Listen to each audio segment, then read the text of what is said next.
Bonjour, je m'appelle Husky et aujourd'hui je vais vous préparer un hymne à la mer. C'est un plat très simple à préparer, le temps de faire cuire des tagliatelles et le plat est prêt à déguster.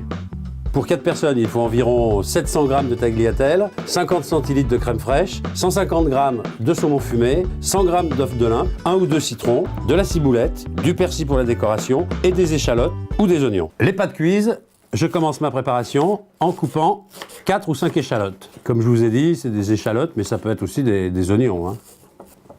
Moi je les laisse grosses, hein. On peut les mettre beaucoup plus fines, hein. Donc deuxième étape, découper le saumon. Le saumon, même s'il reste collé comme ça, faut pas s'affoler.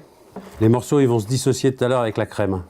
Quelqu'un qui dit je suis incapable de faire à cuisiner, je suis pas capable de faire cuire un œuf dur ou un œuf sur le plat, il peut faire cette recette parce qu'il n'y a rien à faire cuire, à part des pâtes. Donc c'est l'heure du mélange.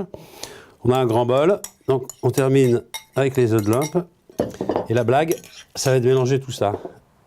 Alors ce qu'on fait, un demi-citron tout de suite, on incorpore la ciboulette.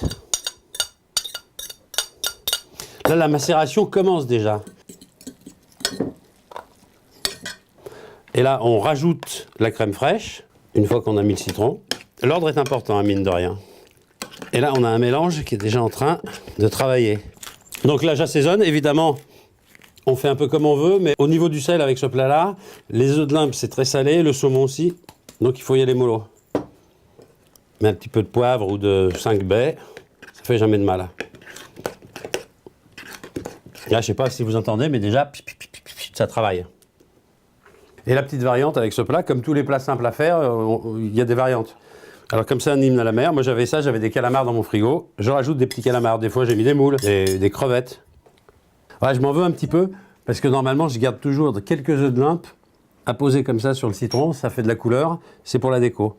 Alors je me rattrape avec du paprika, et du coup, le reste du persil, bah écoutez, faut mettre du persil dans tous les plats, de toute façon, d'une manière générale. C'est l'aliment le plus riche en vitamine C, hein, il faut juste le savoir, voilà. Les pâtes sont cuites, on les égoutte. C'est l'heure d'incorporer, il faut aller vite. Donc j'ai mis mes pâtes dans un cul de poule, on mélange. Alors il faut savoir que de toute façon il n'y a pas de risque avec ce plat, parce que c'est un plat qui se mange chaud, tiède, même glacé en salade. Très désaltérant. Le saumon, le citron. Alors maintenant, quand on veut le manger chaud et qu'il est bien remué, comme là, on le couvre et on le laisse macérer encore 1 minute ou 2. Alors la petite astuce pour ceux qui savent déjà faire un petit peu à cuisiner, qui ont passé le stade de l'œuf au plat, c'est pour ça que je prends un cul de poule, je le remets 2 minutes sur le feu. Mais vraiment 2 minutes. Je surveille pour faire remonter le tout en température, et là je coupe. Et là j'attends réellement 1 minute. Le plat est prêt, il n'y a plus qu'à le déguster, et franchement, pour conclure, les gars, c'est un plat qui est assez cool. Bon appétit. Et à bientôt sur Ripaille TV.